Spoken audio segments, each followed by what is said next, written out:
अस्सलाम वालेकुम। DMH news के साथ मैं हफ्जुल यूबी। लाहौर टैक्स बार एसोसिएशन के ज़ेरे एहतमाम सेमिनार का इनेकाद।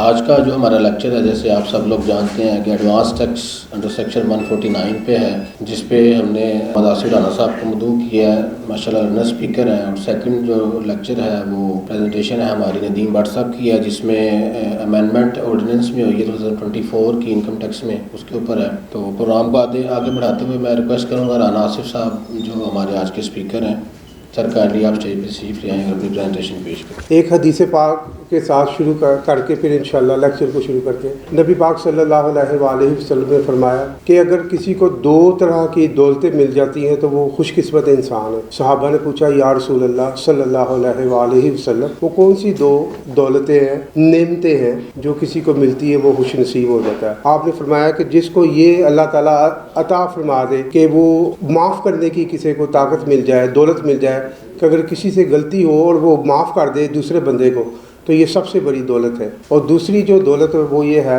कि अल्लाह की ज़ात के ऊपर पुख्ता यकीन रखना कि सब कुछ अल्लाह ने ही करना है, हमने कुछ भी नहीं करना। तो ये दो तरह की दौलतें, दुआ करें अल्लाह ताला हम सबको नसीब फरमा दे। हाँ, अच्छा, एडवांस टैक्स जो है इसको बेसिकली मैंने जो इससे पहले पढ़ा था वो कभी भी सेक्शन को इतने गौर से नहीं पढ़ा मैंने बजाते खुद भी, लेकिन जब लेक्चर तैयार किया तो मुझे पता चला कि ये इसको बड़ा डीपली पढ़ना चाहिए हर इंसान को, क्योंकि ये सुप्रीम कोर्ट की सेटल्ड लॉ है सुप्रीम कोर्ट का, कि लॉ को आपने एज अ होल पढ़ना है। और इंटरप्रिटेशन ऑफ स्टैट्यूट जो है उसमें ये क्लियर कट लिखा हुआ है कि आपने लॉ को हार्मोनाइज करके पढ़ना है। गोल्डन प्रिंसिपल जो है वो ये है कि लॉ को आपने एज अ होल पढ़ना है। जब तक आप लॉ को एज अ होल पढ़ेंगे नहीं, आपको लॉ किसी को भी नहीं आएगा, ना मुझे आएगा। और इसके लिए जो है वो 3 बुक्स जो है वो बहुत इंपॉर्टेंट है। सबसे पहले कॉन्स्टिट्यूशन होना चाहिए, हमें सबको आना चाहिए। दूसरा जो है वो जो बुक है जनरल क्लासेस एक्ट है। तीसरी बुक जो है वो इंटरप्रिटेशन ऑफ स्टैट्यूट है। जब तक ये 3 बुक्स हमें नहीं पढ़ने आएंगी किसी को भी, मेरे समेत, तो उस वक्त तक हम लॉ को सही तौर पर इंटरप्रेट नहीं कर सकते। तो ये भी हम देखते हैं कि ये हमने इस सेक्शन को कैसे पढ़ना है। सबसे जो इम्पोर्टेंट चीज़ है कि वो सेक्शंस को आपने बेयर एक्ट को ऐसे रीड आउट कैसे करना है। तो वो आज हम इंशाल्लाह देखते हैं अल्लाह के फजल से कि अल्लाह ताला में इस्तिताअत दे दे मुझे समझाने की, आप लोगों को समझने की और शेयरिंग करने की। तो सबसे पहले हम देखते हैं कि इस जो सेक्शन 147 है इसका नेचर क्या है। इसकी जो नेचर ये है कि ये जो टैक्स कलेक्ट किया जाता है टैक्स पेयर से, ये स्टेट की प्रॉपर्टी नहीं है। ये सुप्रीम कोर्ट ने होल्ड किया है 1993 PDD 343, 205 PDD 833। सुप्रीम कोर्ट ने ये होल्ड किया है कि ये प्रॉपर्टी जो है स्टेट की नहीं है, it will remains in the hands of the tax payer. और टैक्स पेयर जो है उसको एडजस्ट करेगा अपनी फाइनल टैक्स लायबिलिटी के अगेंस्ट। अगर एडजस्ट करने के बाद जो रिमेनिंग अगर कोई एक्सेस टैक्स रह जाता है तो it would be refunded to the tax payer. तो ये टैक्स पेयर को रिफंड कर दिया जाएगा। तो ये असल में बेसिकली ये जो जजमेंट्स है ना, ये रिपील्ड ऑर्डिनेंस है 1979 का, ये उसके ऊपर आई हुई जजमेंट्स। उसमें बेसिकली जो एडवांस टैक्स था ना, उसमें ये सुप्रीम कोर्ट ने होल्ड किया है कि ये टैक्स नहीं है, ये बेसिकली प्रोविजनल पेमेंट है against the tax due in the shape of advance tax. ये प्रोविजनल पेमेंट है, ये टैक्स नहीं है। ये फाइनली अल्टीमेटली जब आपने अपनी रिटर्न भरनी है उसके अगेंस्ट इसने सेट ऑफ हो जाना है। वर्ड जो है सेट ऑफ है, SETOFF, या इसने डिडक्ट हो जाना है या एडजस्ट हो जाना है। तो ये आपकी जो है प्रॉपर्टी जो है वो स्टेट की नहीं है, ये फाइनली इसने एडजस्ट हो जाना और ओवर जो है वो आपको रिफंड कर दिया जाएगा। अब ये हम बेयर एक्ट पढ़ने लगे हैं। ये है सब्जेक्ट टू सबसेक्शन 2। अब लेजिस्लेटर जो है वो इंटरप्रिटेशन ऑफ स्टैट्यूट के मुताबिक जो है ये लॉ सारे बने हुए हैं, उसी ने उसको इंटरप्रेट किया हुआ है। जब भी ऐसे शुरू हो तो इसका मतलब ये होता है कि ये जो सब सेक्शन 1 है ना, ये अब सब ऑर्डिनेट हो गया है और इसके ऊपर जो है प्रिवेल कर जाएगा सब सेक्शन 2, यानी कि सब सेक्शन अब इसके ऊपर अप्लाई नहीं होगा सब सेक्शन 2 के ऊपर, वो सबसर्विएंट बन जाएगा सब सेक्शन 1 और सब सेक्शन 2 जो है वो उसको ओवरराइड कर जाएगा, सुपरसीड कर जाएगा। उसकी अपनी प्रोविजंस है, उसको आपने सेपरेटली देखना है, वो 1 के अंडर नहीं पढ़ा जाएगा। तो ये है सब्जेक्ट टू सब सेक्शन 2 का मतलब। उसके बाद कोमा पड़ा हुआ है, फिर लिखा हुआ है every tax payer. Tax payer की जो डेफिनेशन है वो निकालिएगा मेहर साहब अगली स्लाइड में। वो जो टैक्स पेयर की डेफिनेशन अगर आप देखें तो टैक्स पेयर को उसने बताया है कि जो डिराइव करेगा अमाउंट चार्जेबल टू टैक्स वो 3 कैटेगरीज है। एक क्लॉज में रिप्रेजेंटेटिव है। अब रिप्रेजेंटेटिव, अब नॉर्मली टैक्स पेयर की डेफिनेशन मैं भी नहीं पढ़ता, आमतौर पर नहीं पढ़ी जाती, गौर ही नहीं किया जाता, लेकिन ये जो रिप्रेजेंटेटिव है ये 172 में डिफ़ाइन किया गया है, सेक्शन 172 में। रिप्रेजेंटेटिव जो है वो कौन बंदे हो सकते हैं, जैसे कोई लीगल डिसेबिलिटी हो, इंडिविजुअल हो तो उसका मैनेजर या उसका गार्डियन हो सकता है। अगर कंपनी है तो उसमें उसका प्रिंसिपल ऑफिसर जो है वो रिप्रेजेंटेटिव हो सकता है। अगर पार्टनरशिप फर्म है तो उसमें उसका पार्टनर हो सकता है। अगर ट्रस्ट है तो ट्रस्टी हो सकता है। और जो नंबर 2 है वो है any person who is required to deduct collect tax under chapter 5 और चैप्टर 10 एंड चैप्टर 12। ठीक है जी। अब ये जो चैप्टर 5 और चैप्टर 10 है और ये चैप्टर 12 है, चैप्टर 12 डील्स करता है विद ट्रांजिशनल एडवांस टैक्स के साथ, जो कि शुरू होते हैं 231A-B से लेके 236G तक। और जो पार्ट 5 का चैप्टर 10 है ये एडवांस टैक्स ही है जो कि 147 है। और तीसरा जो है C कैटेगरी है any person required to furnish a return of income. अब ये जो है इसमें 114 में जितने भी बंदे हैं वो सारे आ जाएंगे। अब यहाँ अगर आप ऊपर देखें तो जो टैक्स पेयर से ऊपर इंक्लूड्स लिखा हुआ है, ये तीनों को शामिल कर रहा है। बेसिकली ये इंक्लूसिव डेफिनेशन है। लेजिस्लेटर के पास टूल है कि वो उसको वाइडन कर रहा है, उसके स्कोप को, टैक्स पेयर के स्कोप को वाइडन करने के लिए ये चीज़ें उसने उसमें इंक्लूड की हैं। तो ये इंक्लूसिव डेफिनेशन है, this is a legislative tool. Next जो है नहीं यहाँ यही रहे, हाँ इससे आगे उसी डेफिनेशन पे आए ज़रा, सॉरी ये 147(1) के ऊपर। अब आगे आ जाए, whose income was charge to tax for the latest tax year under this ordinance. अब हमें सबको पता होना चाहिए कि जो 2001 का ऑर्डिनेंस है बेसिकली ये यूनिवर्सल सेल्फ असेसमेंट स्कीम है। और 121B जो है वो ये कहता है कि जैसे आपने रिटर्न फाइल्ड की, it would be treated as an assessment order for all purposes. तो इसका मतलब ये हुआ कि आपका जो लेटेस्ट टैक्स ईयर है वो आपका प्रोसीडिंग होगा। जैसे 25 का हम एडवांस टैक्स कैलकुलेट कर रहे हैं तो उसका लेटेस्ट टैक्स ईयर जो है वो 24 होगा, जो कि इस ऑर्डिनेंस में बयान किया गया। और लेटेस्ट असेसमेंट ईयर जो है वो रिपील्ड ऑर्डिनेंस का कॉन्सेप्ट था। उसमें बेसिकली यूनिवर्सल असेसमेंट का कॉन्सेप्ट नहीं था, उसमें यह था कि रेगुलर असेसमेंट्स होती थी और रेगुलर असेसमेंट्स की बेस के ऊपर जो है वो टैक्स ड्यू होता था, जो टैक्स डिस्प्यूटेड होता था और उसी बेस के ऊपर टैक्स ड्यू होता था अंडर सेक्शन 53 था रिपील्ड ऑर्डिनेंस का। और अगर उसकी डिफ़ॉल्ट होता था तो वो 87 सेक्शन था 1979 का। अब आगे देखें तो अदर देन का वर्ड है, ये एक्सक्लूजन्स है। यहाँ से वो सब सेक्शन 1 अब अप्लाई नहीं होना, यहाँ सब सेक्शन 1 जो है अप्लाई नहीं होना, ये चीज़ें निकाल रहा है, वो एक्सक्लूजन निकाल रहा है। वो कह रहा है कि ऐसी इनकम जो चार्जेबल टू टैक्स है सेक्शन 5 में, 6 में, 7 में। सेक्शन 5 जो है वो बेसिकली रिलेट्स करता है डिविडेंड के साथ, 6 जो है वो रिलेट्स करता है पेमेंट्स टू नॉन रेजिडेंट के साथ, और 7 जो है वो आगे वाइड है, उसमें 7E भी आता है, 7F भी आता है, सारे आते हैं। आप आगे जो है income subject to deduction of tax at source under section 149, इसको भी एक्सक्लूजन में ले आए। अब ये तीसरा जो डी क्लॉज है ये डेट इज़ मोस्ट इम्पोर्टेंट और वेरी वाइड। ये अगर आप अपना उसको देखें, अगर प्रोफाइल जो है तो उधर नोटिस ही पड़े हुए 147 के, तो अगर आपको ये समझ लगती है कि मेरा ये केस एक्सक्लूजन में है तो फ़ौरन जवाब दे दे कि क्लॉज डी में मेरा केस आता है। तो उसमें अगर इंपोर्ट पे टैक्स कटा हुआ है MIS में 2 क्वार्टरों का, तो आप उसको रिप्लाई कर सकते हैं कि जनाब मैं एक्सक्लूजन में हूँ, मेरे ऊपर सबसेक्शन 1 अप्लाई नहीं होता, वो उधर से वो फिर आपकी एक्सक्लूजन में होगा। सेकंड जो है डिवीजन 3, उसमें 149, 150, 152, 153 आप सब को पता है कि 150 क्या है। 152 जो है वो नॉन रेजिडेंट वाला, 150 जो है वो बैंक प्रॉफिट वाला है, उसके बाद 153 सप्लाईज वाला है, 154 एक्सपोर्ट वाला है, 154A जो है वो मेरा गालबन एक्सपोर्ट रियलाइजेशन प्रोसीड्स के साथ है, सर्विसेज के साथ। 155 जो है वो रेंटल इनकम के साथ है, 156 लॉटरी के साथ है, 156A जो है वो ऑक्शन के साथ है।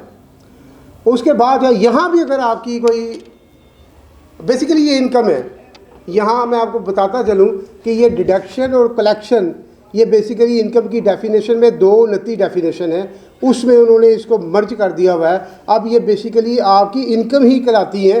हाँ, गो टैक्स ग्रोस रिसीट्स के ऊपर कटता है, लेकिन ये आपकी इनकम ही कहलाती हैं क्योंकि ये इनकम की डेफिनेशन में चली गई हुई है।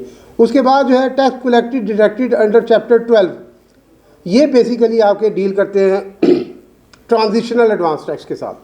ट्रांजिशनल एडवांस टैक्स जो है वो एक तो एडवांस टैक्स आपका 147 वाला है और 148 और 1 ये ट्रांजिशनल एडवांस टैक्स जो है वो स्पेसिफिकली डील्स करता है on the basis of a particular transaction for a particular time के लिए। जैसे आपने 236 की में कोई प्रॉपर्टी ख़रीदनी है, 236C में कोई प्रॉपर्टी बेचनी है, इस तरह। तो ये जो जहाँ भी अगर आपका टैक्स कट गया हुआ है ट्रांजिशनल में, तो यहाँ भी आपका जो है वो एडवांस टैक्स जो है वो अप्लाई नहीं होना। तो ये आपने MIS बस अपना चेक करना है 2 क्वार्टरों का और पिछली हिस्ट्री देखनी है कि आपका केस अगर इधर फॉल करता है तो आप फ़ौरन जवाब दे दें कि मेरे ऊपर 147(1) की प्रोविजन जो है वो अप्लाई नहीं होती।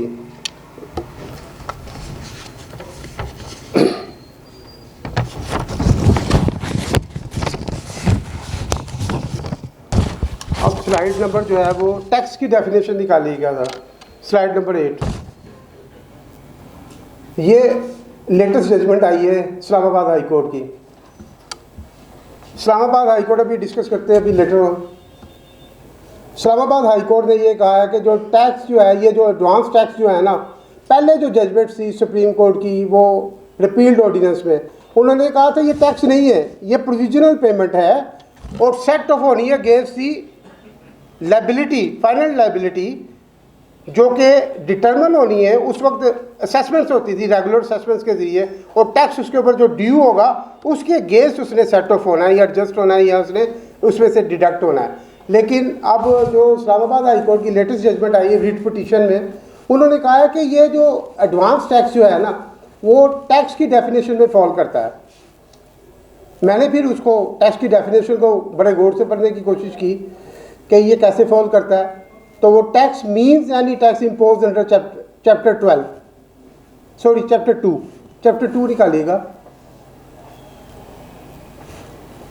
ये देखिएगा, ये चैप्टर 2 में ये सेक्शन फॉल कर रहे हैं। वो कह रहा है सेक्शन 4(6). अच्छा, ये जो सेक्शन 4(6) है ये चार्जिंग सेक्शन है आपका। अब एडवांस टैक्स को और डिडक्टेड और कलेक्टेड को चार्जिंग सेक्शन में इंसर्ट कर दिया गया हुआ है। ये 4(6) है उसका। वो कह रहा है by virtue of any provision of this ordinance income tax is to be deducted at source और कलेक्टेड और पेड। डिडक्टेड का भी वर्ड आ गया इसमें, कलेक्टेड का भी वर्ड आ गया, पेड का भी वर्ड आ गया in advance. It shall as the case में बी सो डिडक्टेड, कलेक्टेड और पेड अकॉर्डिंगली।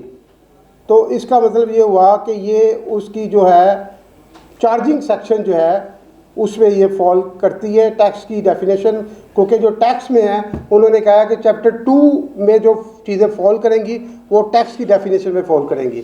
अब आगे वो सेक्शन जो है 4A, 4B, 4C ये उसके साथ रिलेट करते हैं जो सुपर टैक्स है, हायर इनकम वाले जो है या रिहेबिलिटेशन वाले हैं। सेक्शन 5 जो है वो डिविडेंड वगैरह वो आगे, और सेक्शन 6 जो है वो नॉन रेजिडेंट और 7E वगैरह जो है सारे, और सेक्शन 8 जो है इन 4, 5 और 6 को मर्ज कर लेता है अपने अंदर। जनरल प्रोविजंस के साथ टाइटल्ड है कि ये यहाँ जब किसी का टैक्स कटेगा 4, 5 और 6 में, तो वो टैक्स जो है वो उसका सेपरेटली ट्रीट होगा और फाइनल टैक्स कहलाएगा, उसकी सेपरेट टैक्सेशन होगी और वो टैक्स आपका क्या कहलाएगा, फाइनल टैक्स कहलाएगा। तो ये है सेक्शन जो है जो चैप्टर 2 में फॉलो करते हैं। वापस आइएगा सर। अब एंड इंक्लूड्स, ये अब इंक्लूसिव डेफिनेशन आ गई है कि इसमें वो लेजिस्लेटर जो है खुद अपनी मर्ज़ी से चीज़ें इंक्लूड कर रहा है, डिमिंग कर रहा है, खुद इंक्लूड कर रहा है कि एनी पेनल्टी भी इसमें आ सकती है, फ़ी भी, अदर चार्ज भी, और एनी सम और अमाउंट लेविएबल और पेएबल अंडर दिस ऑर्डिनेंस। इस ऑर्डिनेंस में किसी किस्म की भी कोई अमाउंट पेएबल है तो वो भी टैक्स की डेफिनेशन में आती है। तो इस्लामाबाद हाई कोर्ट ने, हम अब उसको जजमेंट को बाद में पढ़ेंगे इंशाल्लाह, उन्होंने ये कहा है कि ये एडवांस टैक्स जो है वो टैक्स की डेफिनेशन में आता है। ना सिर्फ टैक्स की डेफिनेशन में आता है बल्कि सेक्शन जो 4(6) है ना, यानी कि सेक्शन 4 का उसका सब सेक्शन 6 है, वो चार्जिंग सेक्शन में भी इंक्लूड हो गया है। तो लिहाजा ये एडवांस टैक्स उसकी डेफिनेशन में फॉल करता है। नेक्स्ट जी,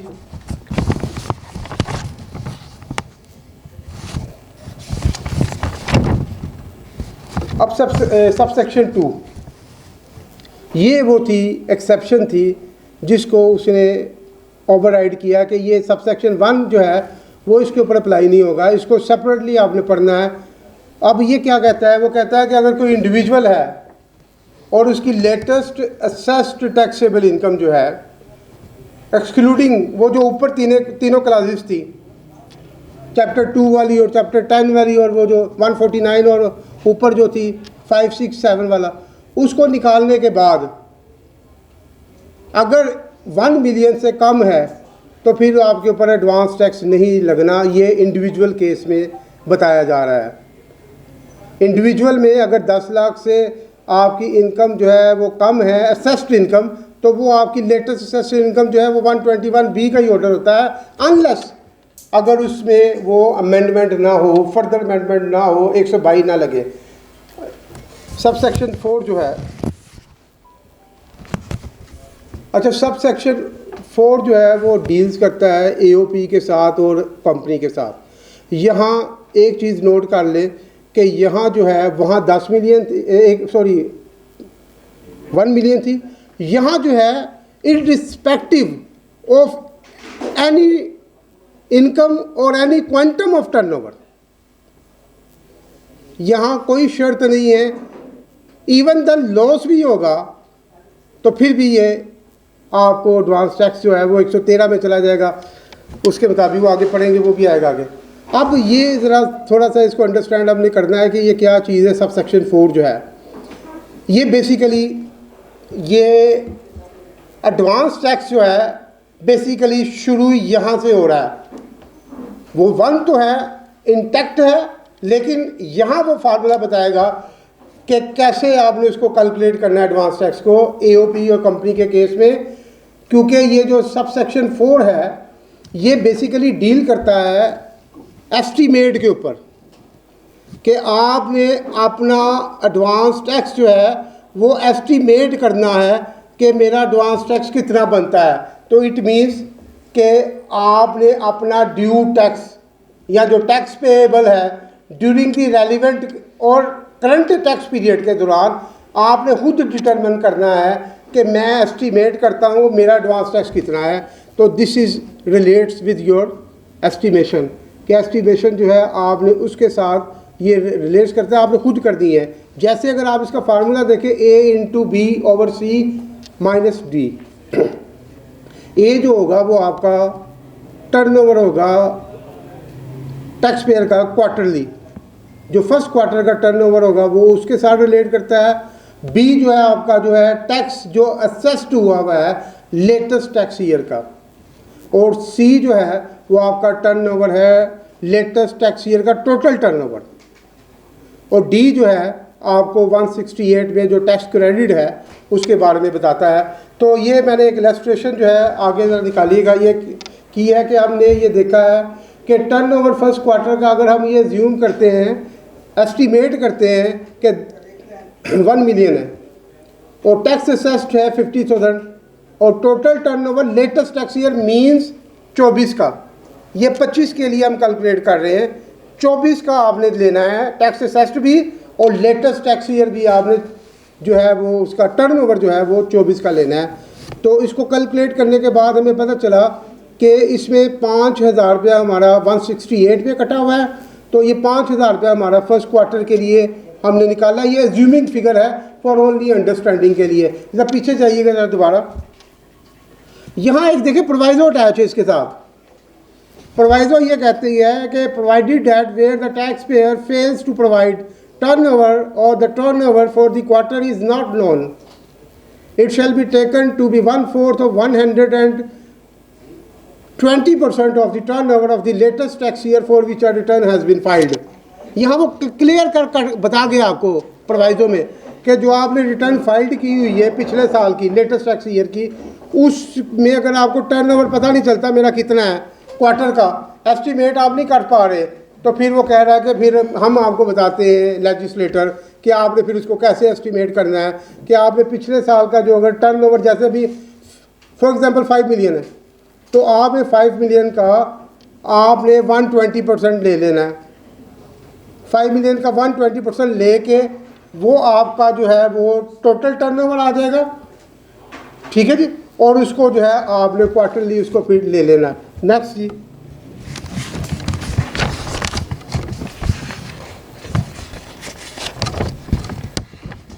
सब सेक्शन 4,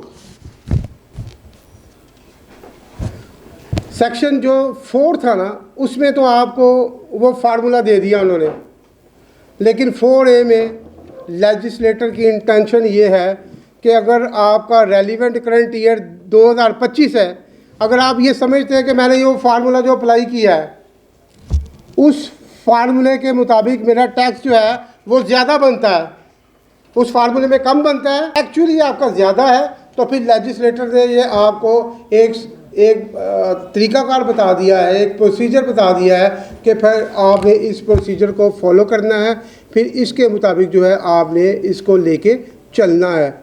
नेक्स्ट जी,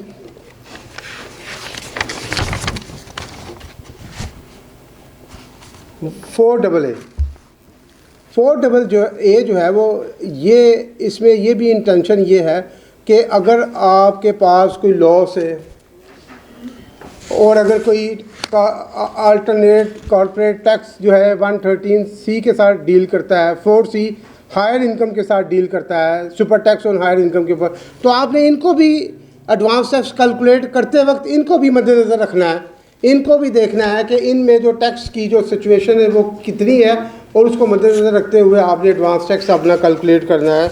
आगे सब सेक्शन 4B है, ये बेसिकली डील करता है विद दी इंडिविजुअल के साथ। इंडिविजुअल में मेथड बहुत इजी है कि आपका जो लेटेस्ट असेस्ड इनकम है पिछले साल की, उसको आपने 4 पे डिवाइड कर देना है, और -B जो है वो 168 में जो आपका टैक्स डिडक्ट हुआ है उसको आपने सेट ऑफ कर लेना है, एडजस्ट कर लेना है। तो वो इलस्ट्रेशन एक सिंपल सी है, वो दी हुई है, इसके मुताबिक जो है आपने इसको देख लेना है कि tax assess latest tax year का है, डिवाइडेड बाय 4 है, माइनस जो है वो टैक्स डिडक्टेड जो हुआ है उसको आपने देखना है। सब सेक्शन 5 जो है, सब सेक्शन 5 जो है ये डेट्स के साथ डील करता है कि आपने एडवांस टैक्स को कब कब पे करना है। इंडिविजुअल केस में 15 सितंबर है, 15 दिसंबर है, 15 मार्च है, 15 जून है। यहाँ एक मेरा थोड़ा सा इख्तलाफ है ए के ऊपर, वो इख्तलाफ मेरा ये है कि 15 सितंबर रखी हुई है डेट ये, और हमें ये कहते हैं कि बेस आपने करना है लेटेस्ट टैक्स ईयर को, तो उसके मुताबिक जो है तो वो 30 सितंबर होती है डेट, और समटाइम्स जो एक्सटेंडेड भी हो जाती है। तो यहाँ थोड़ा सा जो है वो है। इसी तरह 5A देखिएगा, इससे नेक्स्ट ये AOP का और उसका जो है वो कंपनी की डेट्स है, इसमें 25 सितंबर है, 25 दिसंबर है, और 25 है मार्च, और 15 जून है। यहाँ भी वो 25 सितंबर है। तो यहाँ जो है वो रिटर्न वाली जो डेट जो होती है लेटेस्ट असेसमेंट ईयर की, वो पिछली होती है 30th, और जो करंट आपने भेजनी है वो भी आपकी 30th ही होती है 25 की। तो यहाँ वो थोड़ी सी मुश्किल होगी। और उसके बाद जो है 5B जो है वो सिक्योरिटीज़ के साथ एडजस्टेबल एडवांस टैक्स है कैपिटल गेन के ऊपर, वो एडजस्टेबल है। उसके मुताबिक बताया हुआ है कि अगर वो 6 महीने से कम है तो 2% आपने कैपिटल गेन का ले लेना है ड्यूरिंग दी क्वार्टर, और अगर जो है 6 महीने से ज़्यादा और 1 साल से कम है तो फिर 1.5% आपने कैपिटल गेन का ले लेना है। सब सेक्शन जो 4B था 4A था वो था कि अगर आपका टैक्स अगर ज़्यादा बनता है, अब ये सब सेक्शन 6 जो है ये उसके रिवर्सल है। ये कहता है कि अगर आपका टैक्स जो है जो आपने सब सेक्शन 1 में 147 के जो आपने कंप्यूट करना है, अगर वो कम हो जाता है during the relevant current year के लिए, जिसके लिए आप जो है वो एडवांस टैक्स जो है पे करना चाहते हैं, तो फिर अगर कम हो जाता है तो फिर आपने क्या करना है, ये बहुत बड़ी सज़ा होगी। अब देखिए इसके ऊपर बड़ी लिटिगेशन है। ये 2 सेक्शन सीखने वाले हैं, 3 सब सेक्शन जो है 6B और 7, वो इंशाल्लाह उसको हम बड़ी डिटेल में पढ़ते हैं। इसी के ऊपर सारी लिटिगेशन है कोर्ट्स में। वो कहता है कि अगर आपका कम हो गया during the relevant current year advance tax, तो फिर आपने क्या करना है, फिर आपने वो ये करना है कि एस्टिमेशन एक बनानी है, और वो एस्टिमेशन जो है वो टैक्स पेएबल की जो है वो फॉरवर्ड करनी है कमिश्नर को, और उस एस्टिमेशन की बेस के ऊपर जो है आपने अपना एडवांस टैक्स जो है जो भी बनता है वो पे कर देना है। अगर उसमें से कोई 168 जो है सेक्शन 168 है उसमें अगर कोई टैक्स कटा हुआ है तो वो लेस कर देना है। ये सेक्शन 6 है, सब सेक्शन 6 है ये लेसर के लिए। अब लेसर जो है वो बहुत मुश्किल है कि वो डिपार्टमेंट को हजम हो, क्योंकि ओवर वाला तो सब कुछ ठीक है, लेकिन यहाँ बहुत लिटिगेशन है। अब ये जो सब सेक्शन 6 था इसकी थोड़ी सी हिस्ट्री मैं बताता हूँ, आगे चलिए ज़रा मेहर साहब। इसकी हिस्ट्री ये है कि ये 2018 में इसकी सेकंड प्रोवाइजो ऐड की थी इसी सब सेक्शन 6 में, जिसमें कमिश्नर को एम्पावर्ड किया गया था। कमिश्नर को पावर दी गई थी कि वो एस्टीमेशन को रिजेक्ट कर दे अगर वो सेटिस्फाइड नहीं है आपके डॉक्यूमेंट्री एविडेंस के साथ जो आपने प्रोवाइड किए हैं, या वो ये समझता है कि ये डॉक्यूमेंट्री एविडेंस जो है वो आपने प्रोवाइड ही नहीं किए, तो वो आपकी एस्टीमेशन को रिजेक्ट कर सकता है after providing the opportunity of being heard. ये 2018 में इंसर्ट हुई थी और 3 साल तक जो है ये इंटैक्ट रही, यानी कि 3 साल तक मीन्स 19, 20 और 21, ये 3 साल तक इंटैक्ट रही थी ये प्रोवाइज़ो। और इस वजह से इन 3 सालों में रिजेक्शंस काफ़ी हुई थी एस्टिमेशन की, क्योंकि यहाँ पावर थी। और इसी को फाइनेंस एक्ट जब 2018 आया था उसके बाद सर्कुलर आया था, उसने फिर इसको एक्सप्लेन किया था इसी चीज़ को। आगे चलिएगा। अब सब्सिक्वेंटली हुआ क्या, कमिश्नर ने की पावर जो है वो विड्रॉ कर ली गई, ओमिट कर दी गई 2021 में जाके। ये पावर जो है स्नैच कर ली गई, स्नैच वापस ले ली गई कमिश्नर से कि कमिश्नर जो है वो रिजेक्ट नहीं कर सकता। This is very good achievement, good amendment थी, क्योंकि ये ड्यू प्रोसेस ऑफ लॉ जो है उसको इंटैक्ट करती थी, सुपरसीडिंग में लेके जाती थी। क्योंकि जब से 18th अमेंडमेंट आई है कॉन्स्टिट्यूशन में, आर्टिकल 10 ने इंसर्ट किया गया है, अब फेयर राइट ऑफ ट्रायल और due process of law it is most important. इसके बगैर अगर आप कोई भी काम करेंगे, कोई भी जजमेंट, कोई भी ऑर्डर लिखेंगे, अगर आपने अपॉर्चुनिटी नहीं दी तो फिर वो जो ऑर्डर जो होगा वो इलीगल ऑर्डर होगा। तो आर्टिकल 4 जो है, उससे पहले आर्टिकल 4 था, लेकिन आर्टिकल 10 में जैसे इंसर्ट हुआ अब इसके ऊपर बेतहाशा जजमेंट से सुप्रीम कोर्ट की कि ड्यू प्रोसेस ऑफ लॉ जो है वो आपने अडॉप्ट करना है। तो ये 2021 में ये अमेंडमेंट जो थी ये ओमिट कर दिया गया था, ये विड्रॉ कर दिया था कि कमिश्नर के पास अब पावर नहीं रही। अब हुआ क्या, 2024 में जाके 3 साल ये फिर इंटैक्ट रही विड्रॉ की, 22, 23 और 24। 2024 में इन्होंने सेकंड प्रोविजंस वगैरह जो थी प्रोवाइजो थी उसमें कुछ नहीं किया और उसको ख़त्म कर दिया। इन्होंने एक सब सेक्शन ऐड कर दिया 6B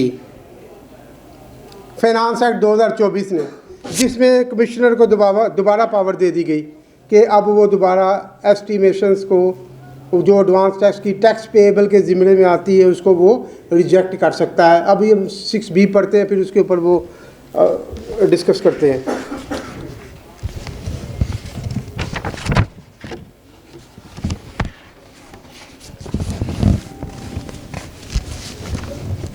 सिक्स ए जो है, अच्छा ये 6A जो है ये उस AOPs और कंपनीज के लिए है। अब ये देखिए not with standing anything content के साथ शुरू हो रहा है। इसका मतलब ये हुआ कि जो 4 वाला जो फार्मूला था ना, और गालबन 4B है जिसमें इंडिविजुअल का बताया गया, वो फार्मूला इसके ऊपर नहीं लगेगा। इसकी अपनी टैक्स अपनी ट्रीटमेंट होगी कि इसने कैसे टैक्स कंप्यूट करना है या टर्नओवर कैसे कंप्यूट करना है। इसको नॉट विद स्टैंडिंग के साथ शुरू कर दिया है। जब भी नॉट विद स्टैंडिंग के साथ शुरू होता है तो इसका मतलब ये हुआ कि ये जो प्रोविजन है या सब क्लॉज है ये ओवरराइड कर जाएगी इस सेक्शन को भी, और इस सेक्शंस के अलावा ऑर्डिनेंस में कोई सेक्शंस है उसको भी ये ओवरराइड कर जाएगी। ये ओवरराइडिंग प्रोविजन में आती है, सुपरसीडिंग प्रोविजन है।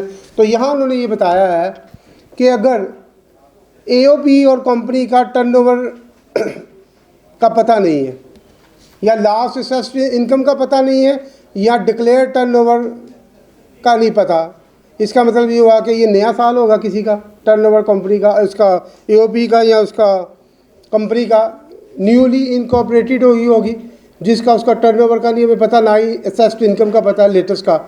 तो फिर उस शक्ल में उन्होंने ये कहा है कि आपने फिर क्या करना है कि आपने एस्टिमेट करना है एडवांस टैक्स जो पेएबल है on the basis of quarterly turnover of the company. आपने फिर क्वार्टरली टर्नओवर खुद एस्टिमेट करना है, ज्यूम कर देना है कि मेरा टर्नओवर इतना होगा। तो उसको अज्यूम करते वक्त आपने इन चीज़ों का ख्याल रखना है कि अगर 113 सेक्शन में ये डील करता है मिनिमम टैक्स के साथ, अगर कोई लॉस है आपका AOP का या कंपनी का, तो उधर आपको पता है वो फिर मेरा ख्याल 1.5 है या 1.25 है टैक्स जो है वो आपको लॉस की शक्ल में 113 सेक्शन में देना पड़ता है। और 113C जो है वो अल्टरनेटिव कॉर्पोरेट टैक्स है और उसमें 4AA जो है वो प्रोवाइडेड है कि उसको देखते हुए वहाँ अकाउंटिंग इनकम का कॉन्सेप्ट है और उसमें से क्या चीज़ें लेस होनी है तो फिर वो टैक्सेबल इनकम बनेगी, वो एक अलग कॉन्सेप्ट है। तो उसको आपने जहन में रख लेना है कि उसको कैलकुलेट करते वक्त, और आपने अगर 168 में अगर कोई टैक्स पे किया हुआ है तो वो भी आपने उसमें से एडजस्टमेंट ले लेनी है, उसको सेट ऑफ कर लेना है या उसको डिडक्ट कर लेना है।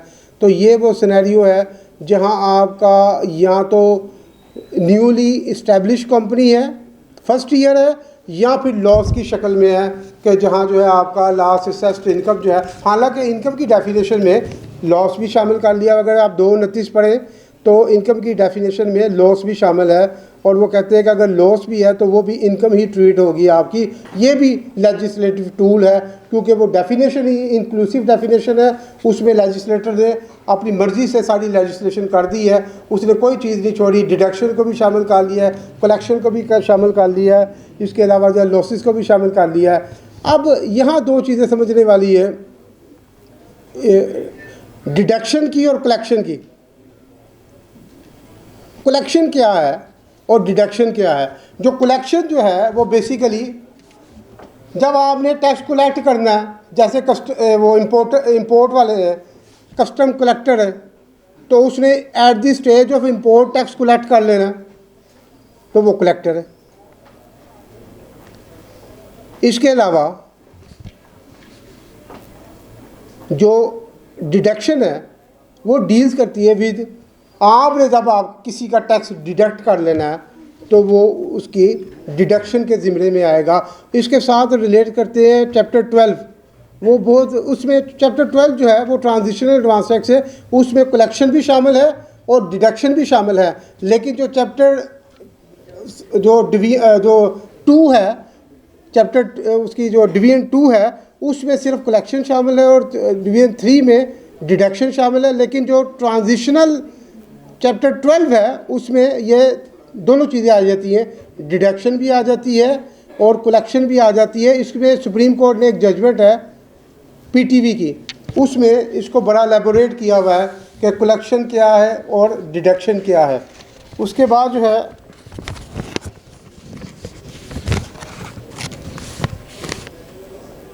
अब आ गया 6B।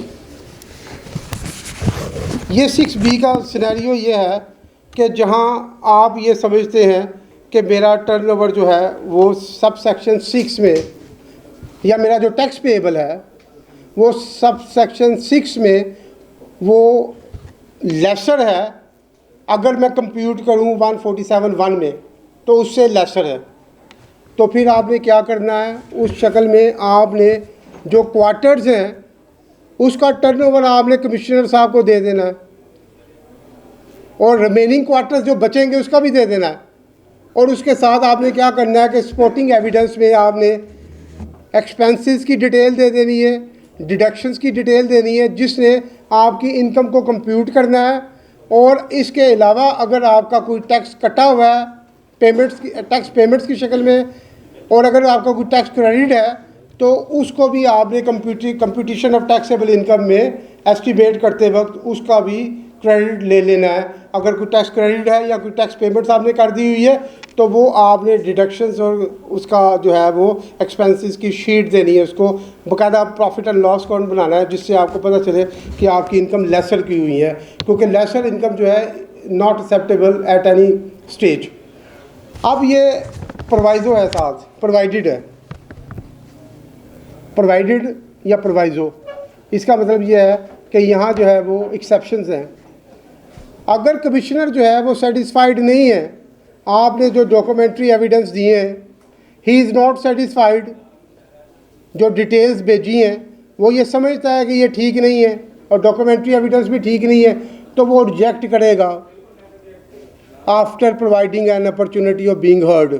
इसको अंडरलाइन कर लें, this is very most important thing कि providing opportunity of being heard. अब इसमें आपका सेक्शन 218 भी आ जाएगा, नोटिस और ऑर्डर की सर्विस का। आपका आर्टिकल 4 भी आ जाएगा, आपका आर्टिकल 10 नहीं आ जाएगा, ड्यू प्रोसेस ऑफ लॉ वाला, फेयर राइट ऑफ ट्रायल वाला। यहाँ ये एस्टिमेशन ऐसे नहीं रिजेक्ट होनी, यहाँ रीजनिंग भी देनी पड़ेगी।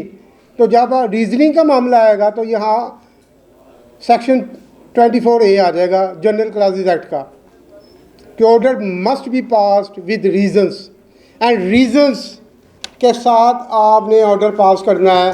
तो ये रिजेक्शन जो है वो ऐसे नहीं होनी, ये बाकायदा आपको एक ऑर्डर पास करना पड़ेगा जिसमें आपने रीजंस के साथ पास करना है कि मैं इसको क्यों रिजेक्ट कर रहा हूँ।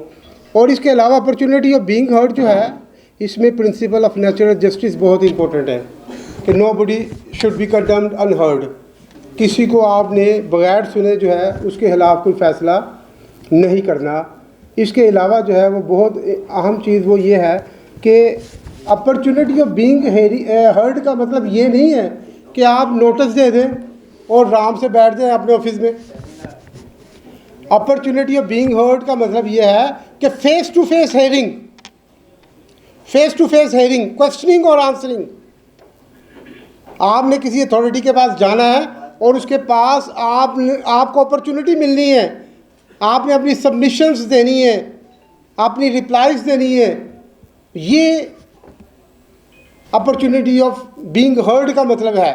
सिर्फ खाली नोटिस की सर्विस नहीं है, उसको आपने अपने पास पेश करना है, उससे आपने क्वेश्चनिंग करनी है, आंसरिंग करनी है, उससे आपने रिप्लाई लेना है, फिर उसको रिप्लाई को आपने सब्सटेंशियली अगर डिनाई करना है तो आपने डिनाई करना, फिर उसको दोबारा रिबटल की आपने मौका देना है कि वो रिबटल का मौका भी करेगा। यहाँ मुझे वो जजमेंट याद आ गई जो कि शोकाज के साथ रिलेट करती है, 2013 PDD 1536, मंसूर अली शाह साहब की जजमेंट है लाहौर हाई कोर्ट की DB की, जिसमें उन्होंने शोकाज नोटिस को, ये इररिस्पेक्टिव है, इसके साथ ताल्लुक़ नहीं है, लेकिन फिर भी वो अपॉर्चुनिटी ऑफ बीइंग हर्ड है, तो उन्होंने उसमें कैटेगोरिकली लिखा हुआ है, ये डिसाइड किया हुआ है, होल्ड किया हुआ है कि आपने जो शो काज नोटिस है उसमें एलिगेशंस जो है वो आपने कन्फ्रंट कराने हैं टू दी टैक्स पेयर को।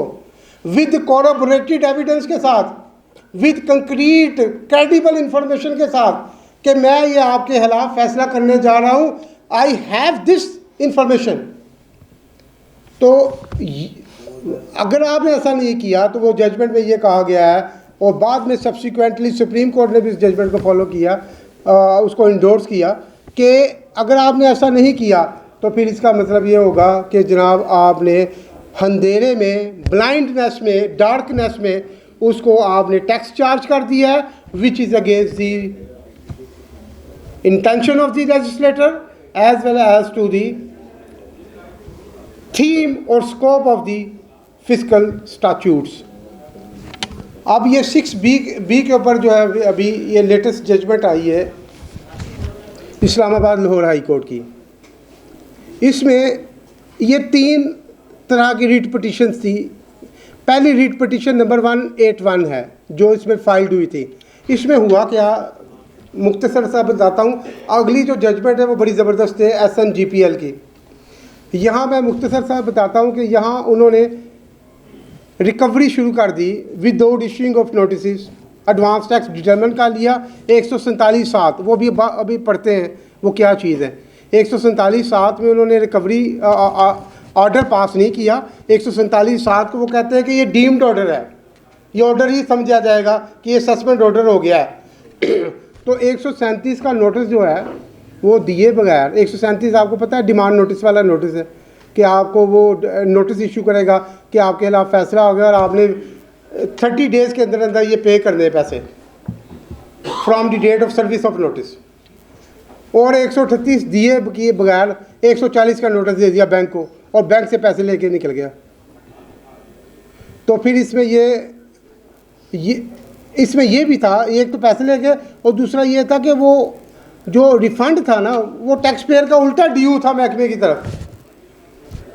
वो टैक्स पेयर ने महकमे से रिफ़ंड लेना था उल्टा इस साल में, इस ईयर में।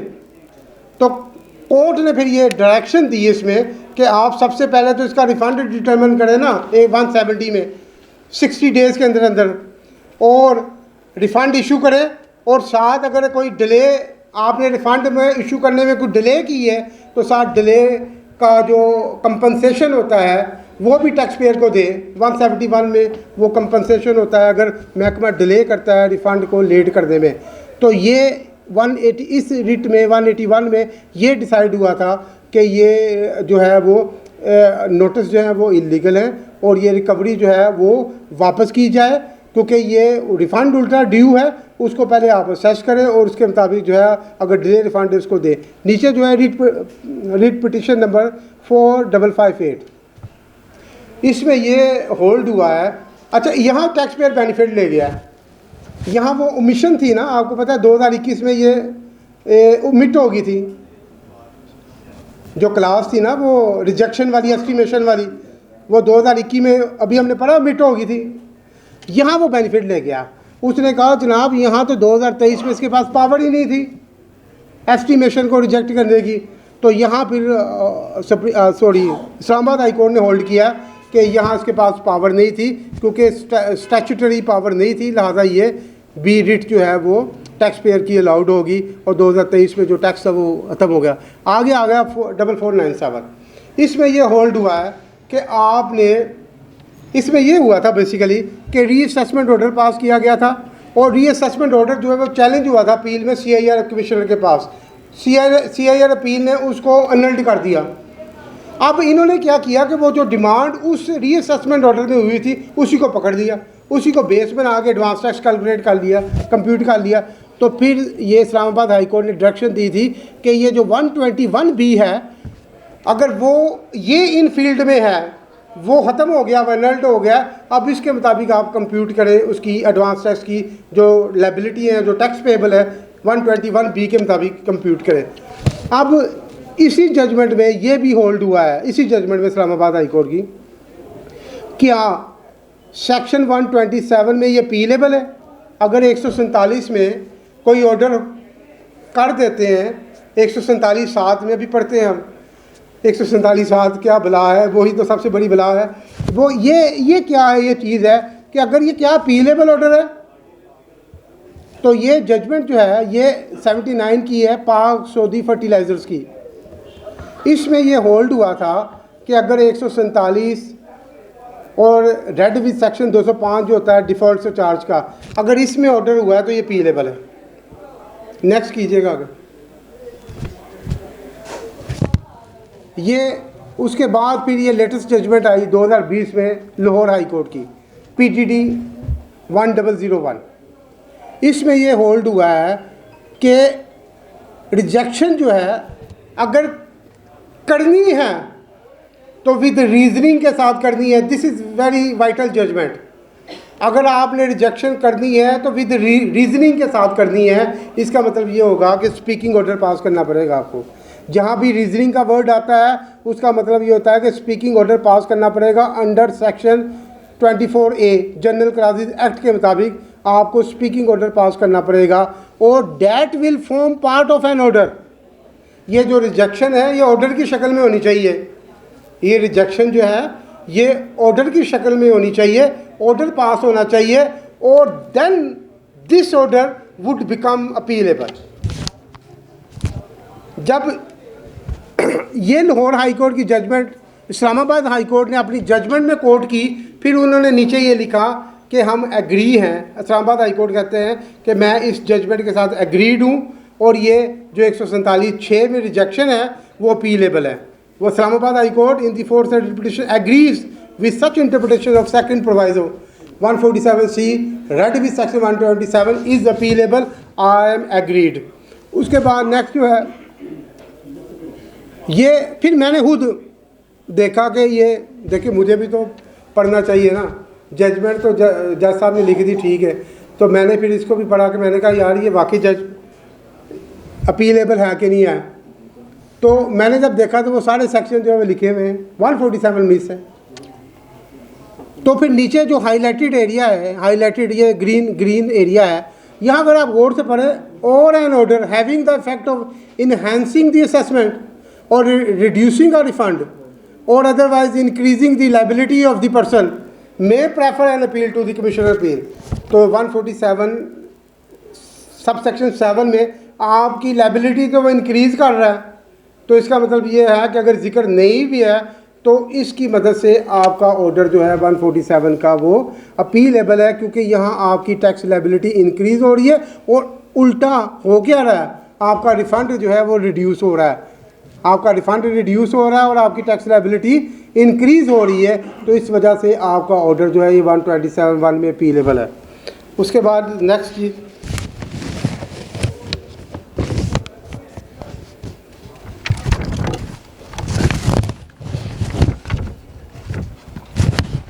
अब ये इसी जजमेंट में जो इस्लामाबाद हाई कोर्ट की जजमेंट है, रीट पिटिशन है, इसमें यह हेल्ड हुआ कि क्या कोरेसिवली क्या एडवांस टैक्स जो है वो ज़बरदस्ती लिया जा सकता है। तो इस्लामाबाद हाई कोर्ट ने कहा कि yes, answered in yes bye referring section जो मैंने भी आपको बताया था सेक्शन 4 जो चार्जिंग सेक्शन में इंसर्ट हो गया हुआ है, सब सेक्शन 6 जिसमें डिडक्टेड का, कलेक्टेड का, इन एडवांस का वर्ड आ गया है। तो इस वजह से इस्लामाबाद हाई कोर्ट ने कहा था कि ये जो है कोरेसिवली जो है वो रिकवरी कर सकते हैं। फिर सब सेक्शन 4 का रेफरेंस दिया गया है।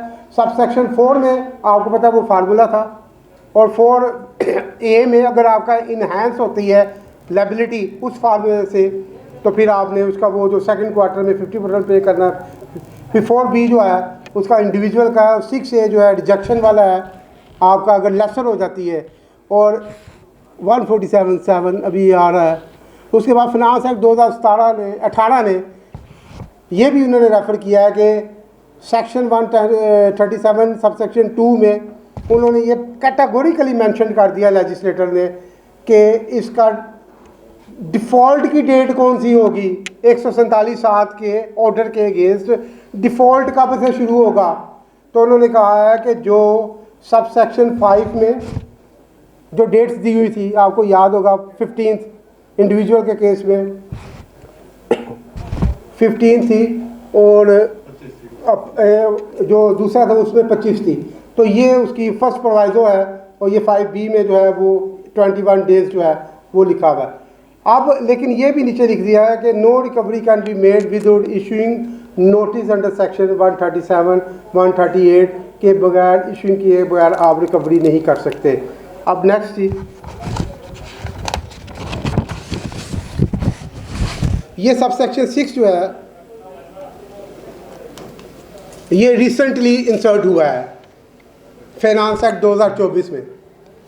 अब ये नॉटवेस्टैंडिंग के साथ शुरू हो रहा है। इसका मतलब ये हुआ कि सब सेक्शन 4 वाला या 4B वाला जो फार्मूले थे वो इस पे नहीं लगेंगे, क्योंकि ये सुपरसीडिंग कर रहा है, ओवर राइडिंग कर रहा है, इफेक्ट दे रहा है। तो जो इसके कमेंट्स में मैं इसमें तो थोड़ा सा समझ लें, ये एक्सपोर्ट सर्विसेज हैं, इसमें मैं तो डिटेल में बात नहीं करता। इसमें उन्होंने इनको अब विद होल्डिंग एजेंट बना दिया इसी सेक्शन के अंदर, यानी कि मुझे समझ नहीं लगी कि ऐसा क्यों हुआ है, क्योंकि ये 147 सेक्शन बेसिकली टर्नओवर के साथ रिलेट्स करता है। वो 5C भी ऐसे ही ऐड किया है कंस्ट्रक्शन वाला, अब यहाँ विद होल्डिंग बना दिया है। अब सब सेक्शन 1 में जो है वो हर बैंकिंग कंपनी जो है वो विद होल्डिंग एजेंट होगी, ठीक है जी। सब सेक्शन 3 में एक्सपोर्ट प्रोसेसिंग जोन वाले होंगे, 3A में डायरेक्ट एक्सपोर्टर होंगे, 3B में कलेक्टर ऑफ कस्टम होगा। तो ये अब इसमें कहा गया है कि ये पीछे कीजिएगा ज़रा, यहाँ ये कहा गया है कि 154 में जो टैक्स कट रहा है ना आपका 1%, अब 154 भी गालबन एक्सपोर्टर भी मिनिमम में चला गया इस साल के लिए 25 के लिए। ये जहाँ आपका 1% कटना ना, अब आपने इन एडिशन टू डैट ये 1% के अलावा 1% और काटना है इन बंदों ने, विद होल्डिंग ने, एजेंटों ने, इन्होंने 1% और काटना है। और वो जो 1% जो कटेगा ना, that would be considered adjustable tax. वो इन एडिशन टू जो कटना है वो आपका एडजस्टेबल टैक्स कहलाएगा। वो आप जब रिटर्न फाइल करेंगे तो उसमें वो एडजस्ट हो जाएगा। आगे चलिए जी, ये आ गया सब सेक्शन 7। अब इसको सब सेक्शन 7 जो है, this is very most important from the point of view of the department. ये कह रहा है the provisions of this ordinance shall apply to any advance tax due under this section as if the amount due were tax due under an assessment order। वो कह रहा है कि इस ऑर्डिनेंस के तहत एडवांस टैक्स अगर कोई बनता है और वो ड्यू है और पेड नहीं हुआ तो वो ऐसा ही समझा जाएगा, डीमिंग की जा रही है, डीम्ड, कि वो आपका असेसमेंट ऑर्डर कहलाएगा, आपके खिलाफ असेसमेंट ऑर्डर हो गया है। 147(7) में अभी हमने वो पीछे जजमेंट पढ़ी थी जिसमें नेशनल पार्क्स की लोअर हाई कोर्ट की 2020 की जजमेंट थी। उसमें ये कहा था कि रीजनिंग के साथ पास करेंगे और दूसरा in the shape of form and order में ये पास करेंगे। ये ऐसी इस तरह डीमिंग नहीं करेंगे कि बगैर जो है वो उसको देखे बगैर आप उसका असेसमेंट ऑर्डर जो है वो कंसीडर कर लेंगे। तो इसमें जो रेफरेंस के तौर पर सेक्शन 137(2) जो है इसके साथ रेड विद किया जा रहा है, इसकी प्रोवाइजो पढ़ी जा रही है बेसिकली। इसकी आगे कीजिएगा, इसकी प्रोवाइजो इसके साथ रेड विद की जा रही है। वो कह रहा है कि provided that the due date for payment of tax payable under sub section 7 of section 147 shall be the, ये देखिए रेफर कर गया 147 sub section 7, shall be the date specified in sub section 5 sub section 5A और first प्रोवाइजर। वही 5 जो है वो 15 वाली इंडिविजुअल की, 25 है AOP की, और वो जो 21 दिन है उसके 5B में जो उसकी फर्स्ट प्रोवाइजर है। तो इसका मतलब ये हुआ कि डिफ़ॉल्ट जो है वो इस पीरियड से शुरू होना है, जो कि आपकी ये टैक्स पेएबल आपका इस डेट से कंसीडर होना है कि आपने ये टैक्स पे करना था और आप पे नहीं कर सके। इसको रेड विद है। इसके ऊपर जो है सब्सिक्वेंटली जो है ये SNGPL की जजमेंट आई है 2017 PDD। इस जजमेंट जो है में ये कहा गया है कि जनाब ये जो 147(7) है इसका मतलब ये नहीं है कि आप मल्टीप्लिसिटी ऑफ लिटिगेशन शुरू कर दें। हर क्वार्टर को अगर आप टैक्स कर जाएंगे तो हर क्वार्टर की पील अलग जमा होगी, 4 क्वार्टरों की 4 पीलें जमा होगी। तो उन्होंने ये कहा कि अगर ऐसा होगा तो फिर ये 147 ही नलीफाई हो जाएगा, क्योंकि 147 का थीम क्या है ये जजमेंट में बताया गया। वो कह रहे हैं कि 147 का थीम ये है कि 147 में ये आपने देखना है, सब सेक्शन 7 जो है उसका, सब सेक्शन 7 की बात हो रही है, उसमें आपने ये देखना है कि क्या असेस जो टैक्स है वो अंडर असेस किया गया है। पहली बात आपने ये देखनी है, क्या शोड पेड हुआ है या इन कंट्रावेंशन ऑफ सब सेक्शन 4 और जो 4B है, जो फार्मूला आपको दिया था 4 वाला, क्या उसके अगेंस्ट तो नहीं है किया गया।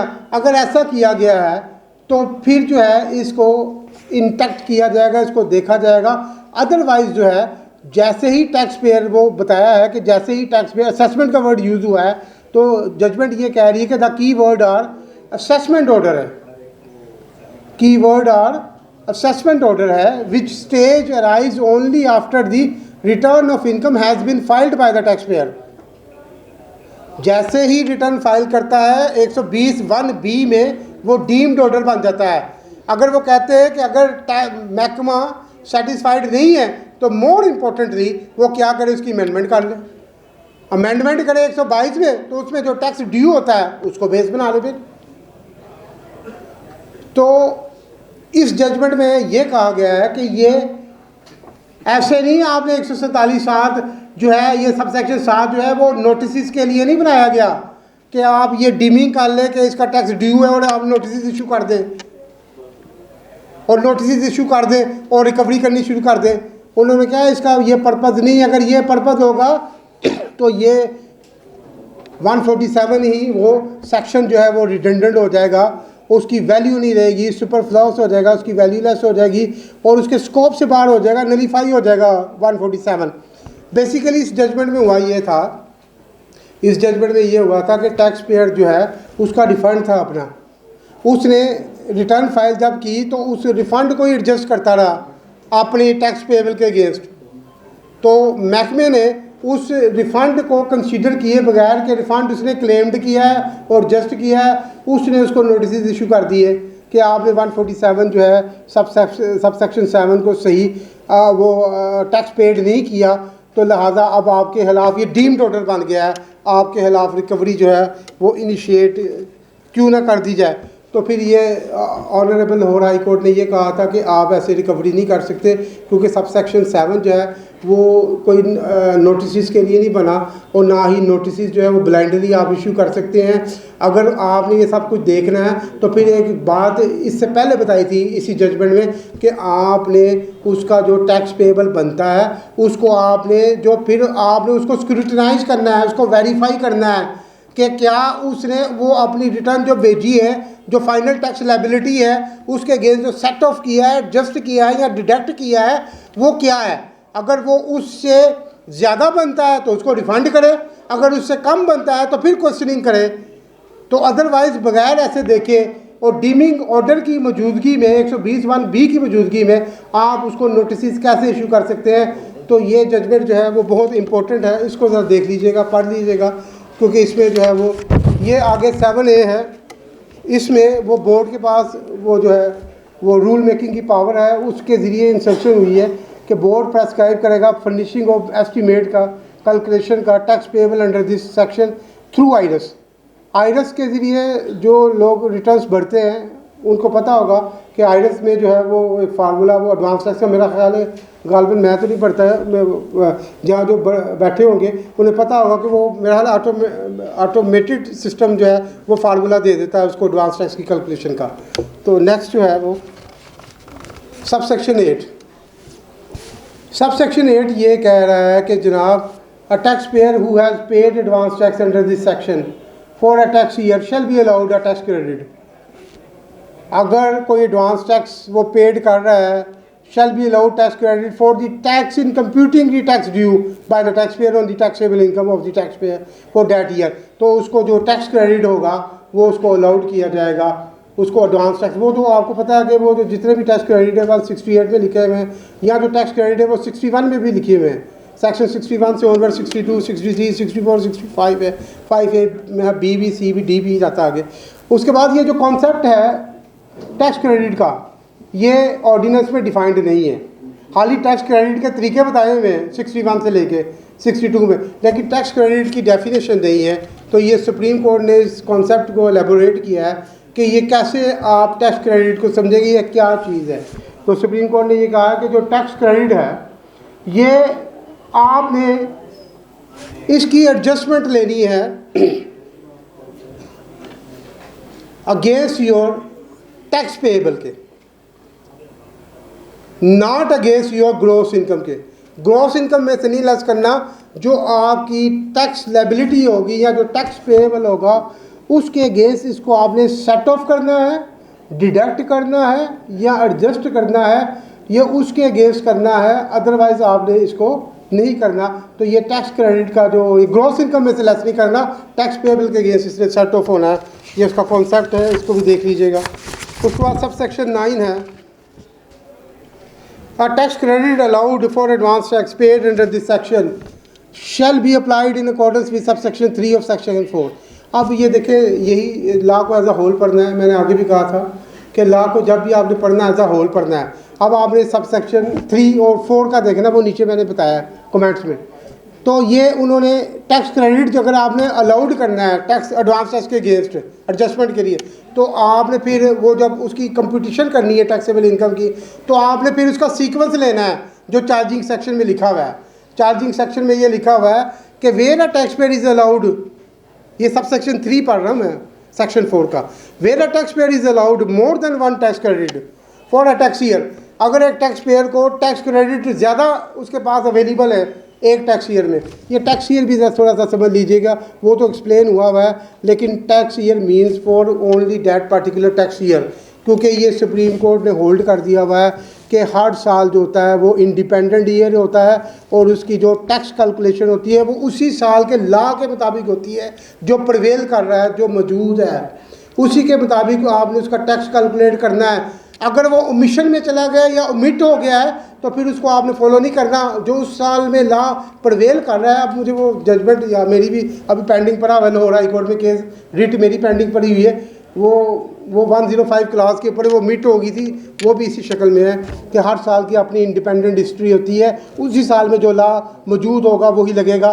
तो वो सीक्वेंस दिया है। उन्होंने कहा है कि अगर कोई फॉरेन टैक्स क्रेडिट है तो सबसे पहले उसको अलाउ करें, उसको आप सेट ऑफ करें अब टैक्स पेएबल के अगेंस्ट। देन अगर कोई टैक्स क्रेडिट अलाउड है under chapter part 10 of chapter 3, ये टैक्स क्रेडिट आपको बाद में मिलने, पहले दोनों लेने हैं। ये सीक्वेंस आपने अडॉप्ट करना है सब सेक्शन 9 में, क्योंकि उसने उसको मर्ज कर दिया है, रेड विद कर दिया है सब सेक्शन 3 सब सेक्शन 4 के साथ। अब सब सेक्शन 10 है। सब सेक्शन 10 ये कहता है कि अगर आपने वो जो सीक्वेंस है वो अडॉप्ट कर लिया है सब सेक्शन 3 वाला और जो सेक्शन 4 में लिखा हुआ है, और टैक्स क्रेडिट लेने के बावजूद भी आपके पैसे सेट ऑफ करने के बाद अपने टैक्स पेएबल के अगर वो ज़्यादा निकल आते हैं तो फिर आपने क्या करना है कि वो उसको रिफ़ंड कर दें अंडर सेक्शन 170 में, उसको फिर आप वो जो है रिफ़ंड करें, ताकि वो या वो रिफ़ंड के लिए एप्लीकेशन दें। वो ये रिफ़ंड तो नहीं करेंगे, आपको टैक्स की उसकी रिफ़ंड की एप्लीकेशन देनी पड़ेगी और आपको वो प्रोसीजर सारा अडॉप्ट करना पड़ेगा। नहीं जी, thank you very much sir.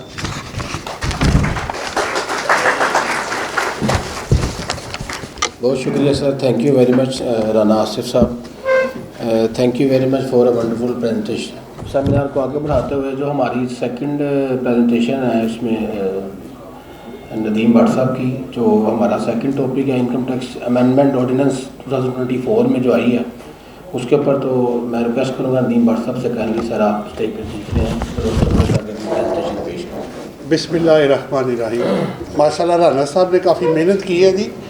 कुछ चीज़ें असल में डिटेल इतनी ज़्यादा हो जाती है, जब तक आप किताब को पढ़ेंगे नहीं, शौक़ नहीं रखेंगे, तो फिर आपके लिए बड़ी प्रॉब्लम शुरू हो जाएगी। उसको थोड़ा सा 5 मिनट में आसान कर देता हूँ ताकि आप जितनी वो wording not with standing anything contain supreme court की जजमेंट, हाई कोर्ट की जजमेंट, ट्राइब्यूनल की जजमेंट, कमिश्नर अपील, सब सेक्शंस 10 तक वो गया है, इतना वो लेंथी हो गया, ऐसे लगता है पता नहीं कितनी मुश्किल चीज़ है। कोई मुश्किल चीज़ नहीं, आपको मैं आसान कर देता हूँ। आपने करना ये है कि जो पूरे साल का आपका एडवांस टैक्स है वो आपने कैलकुलेट कर लेना है। अब ओबियसली कि अगर मैं क्वार्टरली बेस चल रहा हूँ तो मुझे अगले क्वार्टर्स का नहीं पता। मेरा पहला सवाल ये, वो कहाँ से आएगा? आपको projected profit and loss account एक बनाना पड़ेगा, कीपिंग इन व्यू के जी इसी तरह अगर मुझे ऑर्डर मिलते रहे, काम चलता रहा। लेकिन अगर आपको कहीं ये लगता है कि एक बंदे का बिजनेस ही बंद हो गया, सेल ही बंद हो गई है, वो सर्विस सेक्टर में चला गया, वो एम्प्लॉई बन गया, उसने बिजनेस बंद कर दिया, वो मुल्क से बाहर चला गया, तो उस सूरत में फिर आपको एडवांस टैक्स पे करने की ज़रूरत नहीं होगी। ये बड़ा इंपॉर्टेंट पॉइंट है कि मैंने कौन से पैसे स्टेट को पे करने हैं। मेरा वो वाला टैक्स, आपने ये भी देखा कि अगर किसी का टैक्स ज़्यादा बनता है तो वो ज़्यादा जमा कराएगा, कम बनता है तो कम जमा करवाएगा। इट मीन्स के की पॉइंट एक ही है आपके पास, और वो है एक्चुअल। मुझे एक्चुअल एक टैक्स लायबिलिटी कैलकुलेट करनी है जो कि मैंने साल बाद जमा करानी थी, उन्होंने 4 क्वार्टर्स में आपसे पैसे पहले ले लिए। फ़र्ज़ कर ले मेरी लायबिलिटी बनती है 20 लाख रुपए, अज्यूम आसान कर लेते, 12 लाख है मेरी एनुअल टैक्स लायबिलिटी है।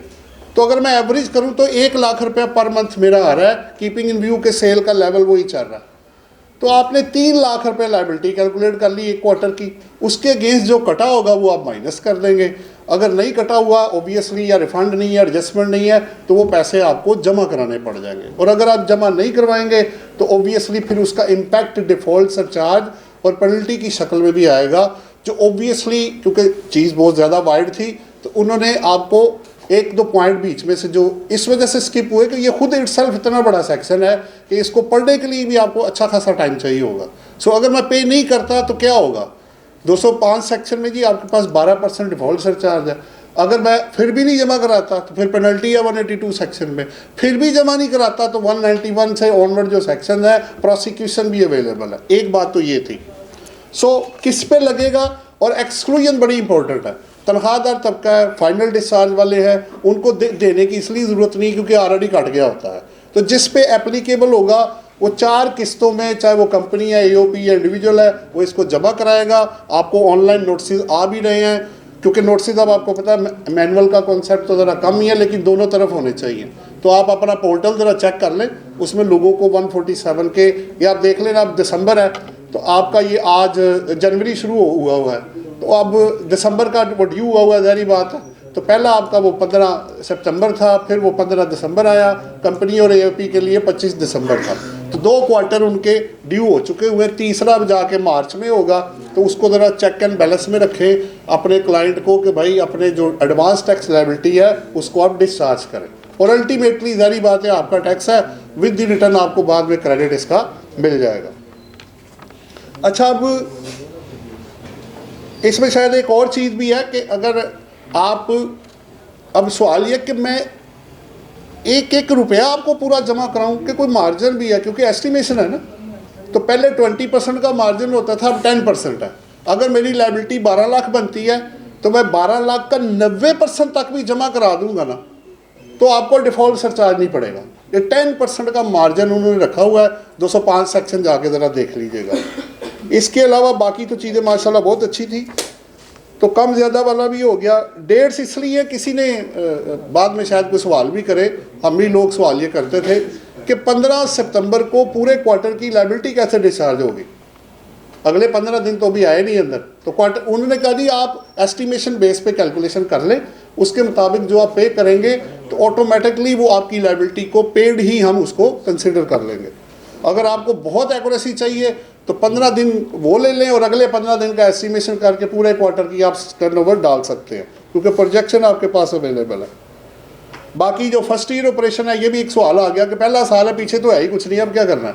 तो projected he profit and loss मुझे बनाना पड़ेगा, और मेरे पास है कुछ नहीं। और कोई चीज़ इसमें जी डेट्स का भी हो गया, कौन पे करेगा वो भी हो गया, कब करेगा, कैसे करेगा, ये 4 सवालों के जवाब आपके पास पहुंच चुके हैं। तो 147 आपका मुकम्मल हो गया। मेरे पास जी बड़ी थोड़ा सा एक जो रह गया है एरिया, मैंने उस तरफ आना है। तो ये आपके सामने जी, ये जो आपको पता बिल जब आया था, इनकम टैक्स, सेल टैक्स और FD तीनों के अंदर अमेंडमेंट्स थी, लेकिन अब जब ये एक्ट इसका ऑर्डिनेंस बना है, क्योंकि ये आपकी असम्बली के थ्रू प्रूव होके नहीं आया, ये प्रेसिडेंट साहब ने इन दी एब्सेंस ऑफ आपकी असम्बली में इसको पास ऑन किया, तो इसलिए इसका नाम जो अमेंडेड ऑर्डिनेंस है ये अब एक्ट नहीं है 2024। अच्छा, एक तो ये बात है। दूसरी बात ये है कि इसमें नेक्स्ट देखें जी, इससे अगला, ये तीन चीज़ें जी, शॉर्ट टाइटल एंड कमेंसमेंट है, दूसरा अमेंडमेंट। अच्छा, सेक्शन किसी में कोई चेंज नहीं है, first schedule and 7th schedule दो जगहों पे चेंज आई। फर्स्ट शेड्यूल में उन्होंने बैंकिंग कंपनी के रेट चेंज कर दिए 25 से ऑनवर्ड, और बाकी जो आपकी स्मॉल कंपनी या अदर कंपनीज हैं वो उसी तरह ही है, उसमें कोई चेंज नहीं आ रही। तो 44% से शुरू करके नेक्स्ट पेज पे दिखाए, पहले फर्स्ट में क्या है। इसका नाम जी अमेंडेड, जैसे मैंने अभी कहा आपको, इनकम टैक्स अमेंडमेंट ऑर्डिनेंस 2024 है, एडवांस इंकॉर्पोरेटेड है, और पास्ट और जो क्लोज ट्रांजैक्शन है उन पे ये अप्लाई नहीं होगा। यानी जो आप रिटर्न्स फाइल कर चुके हैं, ट्रांजैक्शन क्लोज हो चुकी हैं, उस पे ये अप्लाई नहीं होगा। वैसे भी इसके रेट्स उन्होंने 25 से दिए हैं, तो 24 तो अभी वो अपनी जगह पे है। ये आप देख सकते हैं, अगर आप देखें तो बैंकिंग कंपनी का 2025 से ऑनवर्ड जो पहले 35% था उसको 44% कर दिया है, रिड्यूस होते होते ये 42 पे जाएगा। लेकिन आपको याद होगा कंपनी के रेट्स ना कम हो रहे थे, तो कंपनी स्मॉल और अदर कंपनी के रेट्स उन्होंने कम नहीं किए। इसका मतलब है कि 25, 26 और 27 या उससे ऑनवर्ड उनके रेट्स वो यही रखना चाह रहे हैं, अनलेस आपका बजट जब आएगा नेक्स्ट 2025 का, फिर 26 का, फिर 27 का, अगर उसमें ये कोई चेंज कर दे जाके, तो वो एक अलग अपने पास उनकी पावर अवेलेबल है। आपको पता है फेडरल गवर्नमेंट के पास ये पावर अवेलेबल है। ये फर्स्ट शेड्यूल का। नेक्स्ट देखें जी। अच्छा, 6C रूल है जी, जिसके अंदर अमेंडमेंट की गई है। पहली बात तो ये कि फिगर थी वहाँ पे 2022, उसको रिप्लेस किया 2023 के साथ। ये बेसिकली इसके साथ एक एक्सप्लेनेशन है और साथ एक्सप्लेनेशन 2 ऐड की गई है, वो दिखाए नीचे, इसके नीचे है जी। ये वो कह रहे हैं कि gross advances and deposit ratio जो है ना, अब उन्होंने कहा जी, पहली बात तो ये कि इसको उन्होंने एक्सप्लेनेशन 2 में उन्होंने रिमूवल कर दिया डाउट को। इसके मुताबिक चाहे वो सेल टैक्स था, वही आपको पता प्रॉपर्टीज़ पे पाबंदी लगी, वो लगनी थी, जो प्रॉपर्टीज़ पे था, 4 चीज़ें थी, प्रॉपर्टी, गाड़ियाँ, बैंक बैलेंसेस और सिक्योरिटीज़। वो लिमिटेशन अगर कल को लग जाए, नए बजट में लग जाए, नया अमेंडमेंट का बिल आ जाए, ऑर्डिनेंस आ जाए, तो मैं अभी कुछ नहीं कह सकता। लेकिन फ़िलहाल अभी उन्होंने उन चीज़ों को पेंडिंग कर दिया है। What ever reason behind is, उस बहस में हम नहीं जा रहे, हम उसकी बात कर रहे हैं जो कानून बना है। तो बना क्या है, वो ये 2 7th और 1st शेड्यूल के अंदर अमेंडमेंट्स हैं। बाकी चीज़ों को भी आप इग्नोर कर दें, फ़िलहाल वो एप्लीकेबल नहीं है। लेकिन एक पॉइंट कह के मैं क्लोज़ करूँगा, वो ये है कि भाई इसकी ना कंप्लायंस ऑफ लॉ मैं शुरू से कहता हुआ आ रहा हूँ, कंप्लायंस ऑफ लॉ ज़रूर करें। देखें, आप 147 सेक्शन की बात कर रहे हैं, रिटर्न फाइल कर रहे हैं, अगर मैं एडवांस टैक्स वक्त पे जमा करा देता हूँ तो मुझे 147 की इतनी कबाहतों में पढ़ने की ज़रूरत क्या है।